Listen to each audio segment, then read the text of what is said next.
What is going on, everyone? Welcome back to a new Luma video, and today's video is a very special video because I'm going to be showing you some of the stuff that I've been making. I know, kind of crazy making all these YouTube videos, but y'all probably think I don't make music. I make music, believe it or not. And today I'm going to show you some of it, kind of explain some of the sound design process around it. A few announcements, and you can skip to one somewhere on the screen here to the portion of the video where I'm talking more about the beats, but this is kind of just an update. So if you're watching this at a later date, then this probably won't be as applicable as it is right now. If you are interested in talking to some people about sound design, if you want free samples, I drop free samples in the Discord, and I also ask questions about my sound design, or you want feedback, welcoming to give that to you. Make sure you join the Discord for that. Also, I have a Patreon, so if you would like all my samples, complete list of all the Luma samples you could ever want, that's in the Patreon. So that's $10. You don't have to pay monthly. You can do a one-time thing where you just pay for 1 month, grab the samples, and then dip out. Okay with me, but if you'd like to stick around and keep paying a monthly fee, then you're welcome to get it updated every single month. Also, my Patreon has project files and lossless audio format, so if you're interested in any of that, go ahead, check my Discord out, go ahead, check my website, and go ahead and check my Patreon out. Yeah, and so a little bit more about kind of what the future of Luma looks like. I'm gonna be doing a lot more work on the editing side of things. I want to make sure that I'm making like really good videos that are exciting to watch. And also, you may notice that I'm using a webcam right now. That's gonna change. I'm gonna get a camera soon. I'm working a job at a little synth store, so I'm making that money, and I'll be able to fund the YouTube channel a little bit more with that money. Stay tuned for better camera quality. I'll also be able to do hardware videos. So as you can see, I have quite a bit of hardware on my desk. This is an O control by Make Noise. And it's a bunch of like modular analog music gear. So I want to definitely be doing videos on that, but at the moment I don't really have a camera to be recording the videos that I would like. In the future, that will be available. Like I was saying, for this video I will be doing a look over some of my tracks and some of the sound design that's going into them. And most of these tracks will be released probably by the end of the summer, although I can't be 100% sure of that just because release dates, it's always hard to kind of predict that. I'll drop them once I know for sure. Let's get into listening to some of the tracks. So this is a song that I'll be showing you today, and we're just gonna take a little listen to it and then kind of break down what is happening in this track, because there's a lot.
yeah, that is the song so far. This is an unreleased song, so it's not done, but it will show up in my album. You can tell there's a lot of sound design techniques going on in this track. I think I'm gonna do kind of an overview of how I kind of do the sound design in the first place. That would be applicable to pretty much any of the sounds that you hear here. For example, the snare. The way that that's made is pretty similar to how maybe something like sounds here. They all have like very different kind of like spatial placements or stereo wideness, and I thankfully have an analog oscilloscope here. It allows me to kind of see what the stereo wideness looks like. But one thing that's very useful if you don't have that, you can go to this thing, which is called Z-Game Visualizer, and if you go here and you go to Peak Effects and then you go to Vector Scope, this will basically give you the same thing. If I play music here, you can kind of see this thing freaking out. The more mono something is, the more of a straight line it will make. And I just play a note. That's completely mono. It's gonna make a straight line. But if I add detune to it and I play something, you can see that it is not a straight line. And I just crank that detune. You can see it becomes more wide. If I add reverb, it's gonna become a little bit more wide. If I add chorus, it will become wide. The line's going crazy now. It's very much not mono. That's just like kind of a thing that you want to be thinking about when you're making a song. Like typically, what you want is kind of a shape that kind of mono, more like an ellipse shape. So you have some elements on the stereo, but you also have some elements in the mono as well. And things can get very wide. That's not a bad thing necessarily, but it's just something that you want to keep in mind because the sound space that you create for the listener is very different when it comes to listening to something with headphones versus in the car. Something that's very wide in headphones won't show up as wide as if they were playing it on their phone. So if it's really important that your sound is wide in the headphones, but someone is listening to on their phone, it's gonna sound very different to the person listening on the phone. You want to maybe think about sound designing a little bit differently if that's the case. With that out of the way, just keep in mind that stereo wideness is a key player in the sound design process of a track like this. So for example, like these claps, you can hear on the right side it hits first and then the left side. And that is done with this cute little thing called stereo delay. And pretty much every element here has some amount of stereo delay. That has a bunch of stereo delay and ring mod and frequency, pitching things around. This is a clap sample that I just screwed around with, added a limiter to make it clip a shit ton. So there's just a bunch of weird elements here. You can kind of just tell that the sounds are very weird. Sometimes in this vocal here, you can hear that they're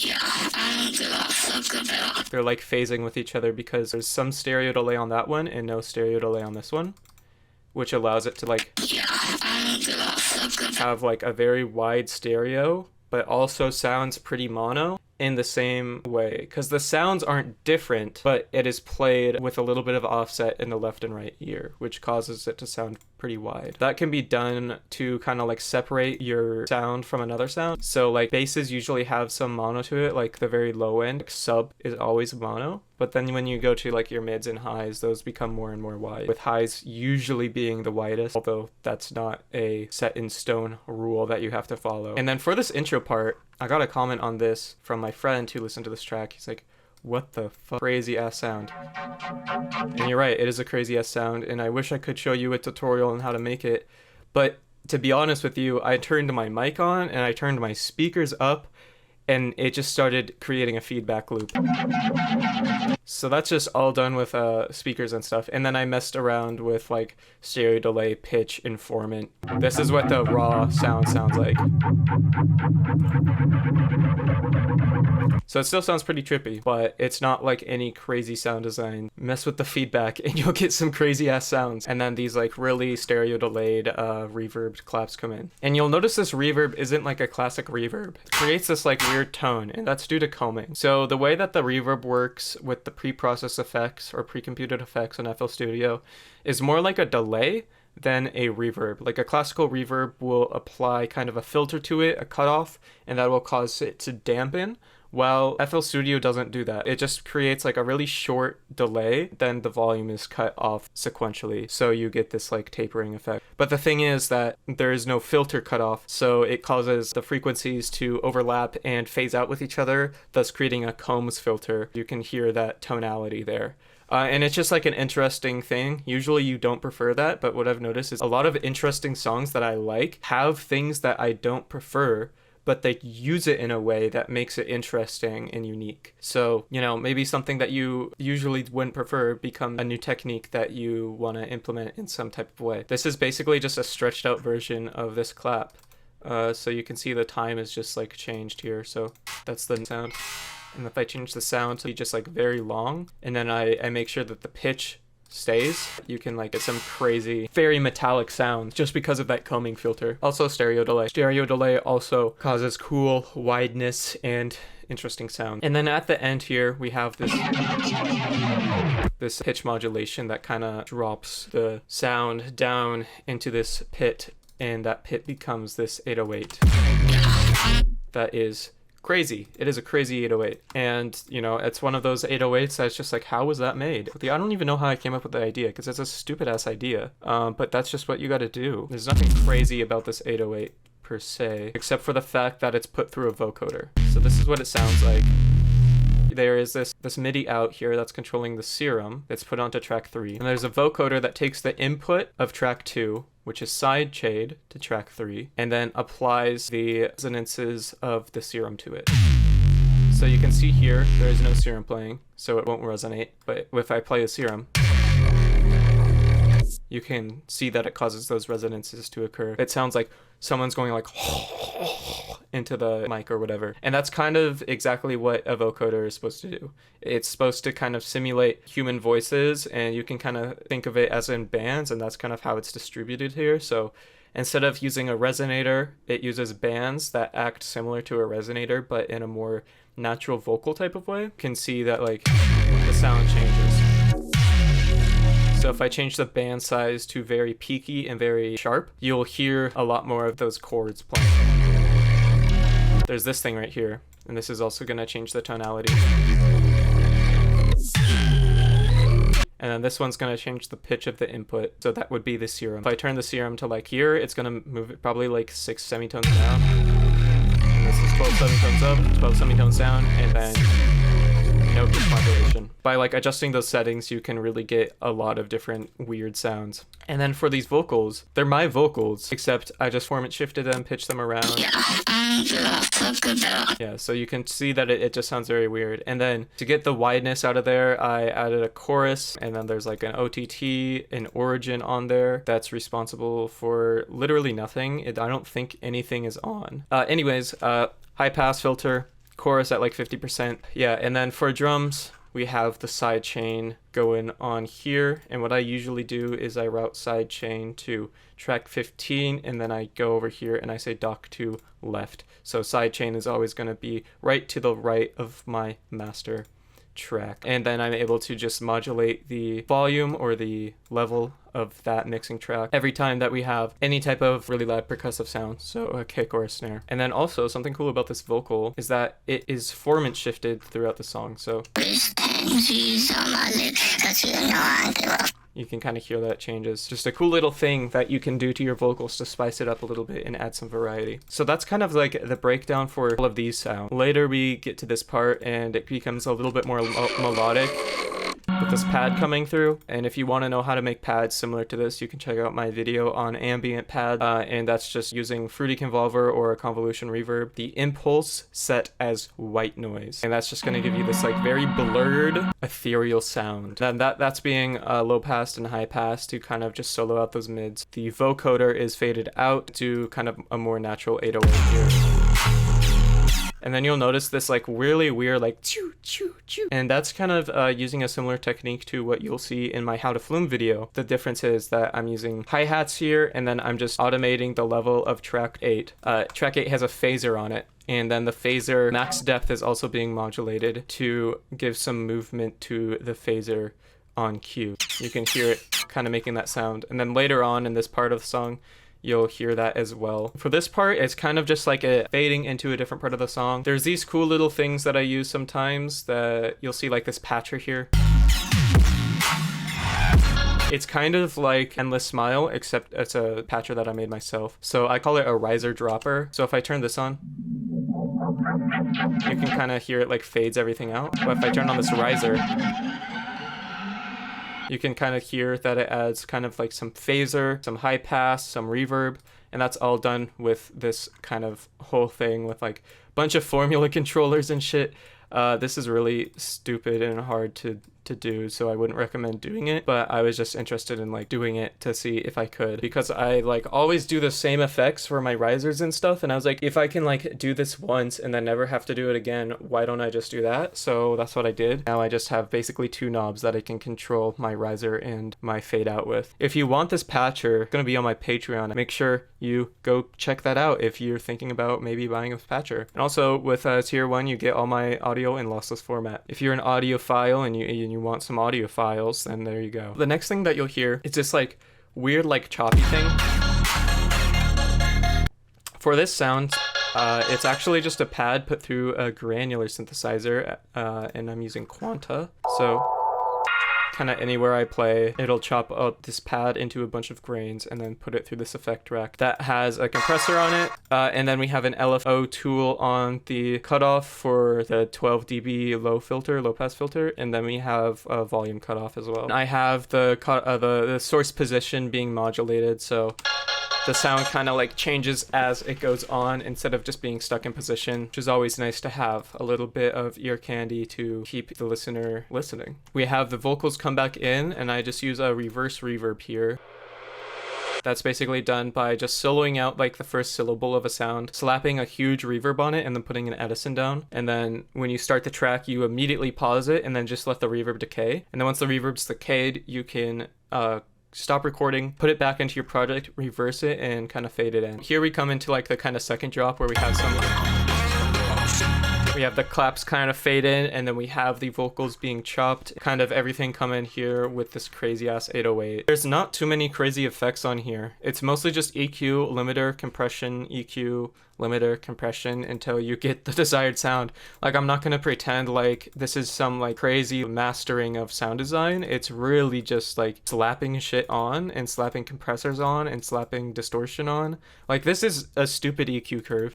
This is a stupid EQ curve. Like, none of this makes sense, but it sounds good. The new age of sound design, because I think we're moving to a part in sound design where everyone has access to a computer. The only way you're gonna be unique is by making your own unique sound design. Most of this is samples. More importantly, they're samples that I made. And then this pad is just, like I said, just a convolution reverb on some analog gear that I have. And like, you don't need to use analog gear. You can use a serum and just mess around. You can put a pitch map on something. I don't care, as long as it sounds good. It pitched up an octave, and then this reverb comes in and kind of does like a little sweep. And then it goes back to a normalized octave, not kind of like one above where you would expect it to be. It's right there in the bass. And then you hear the kind of the octave being doubled here on the Quanta in order to give it some more strength for this part of the song. And a lot of the things here might just be one-off things. Like, there might be sounds in here that you only hear once. For example, I never have another clap in the song that happens twice in a bar, except for this one. Like, that's the only time that happens, but you're gonna remember it. And maybe that's not like consciously remembering it, like, oh, this is where the clap happens twice in a row. But it's like your brain remembers it, and it's like interesting to listen to, and it's unique. You may have not noticed that it was even there, but the fact that it was there kind of changed the way you perceive the song. And then I have like this song, or this sound. It honestly sounds like someone shitting in a toilet, but it's sick. In context, it sounds cool. If I were to play this out of context, I'd be like, that's someone shitting in the toilet. And then sometimes there's like these pre-claps that come in, and that's just done by reversing a clap, putting some reverb on it, messing with these pre-computed effects. Like, 90% of my workflow is like, bring some shit in here, mess with the pre-computed effects, throw it into a mixer, put a bunch of weird effects on it, and see what happens. And then in terms of mastering and stuff, usually what I do is I cut out anything above like 17K and anything below 20 hertz. And then I'll limiter to get maximum loudness without clipping.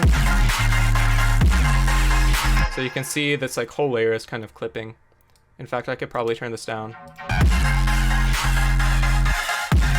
But I will lose a little bit of perceived loudness if I turn the limiter down. So that's one thing to keep in mind when you're putting a hard clipper on something.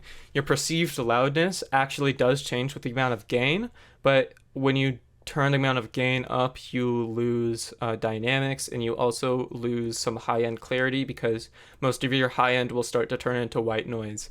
And that's just something to keep in mind. You want to clip until you start to hear the white noise coming through. You know, there's definitely more to come for this song. The song is not done, but I do definitely have a lot more other songs on the way. So if you want to see more kind of videos like this of me breaking down my own tracks, make sure to drop a comment letting me know. If you want to see tutorials on other types of sound design, make sure to drop a comment there. And if you want to join my Discord and maybe leave some suggestions there, get some feedback, maybe get some samples, say hi, I would recommend doing that as well. So I'd really appreciate it if you hit that like button, hit that subscribe button, and I will see you in the next video.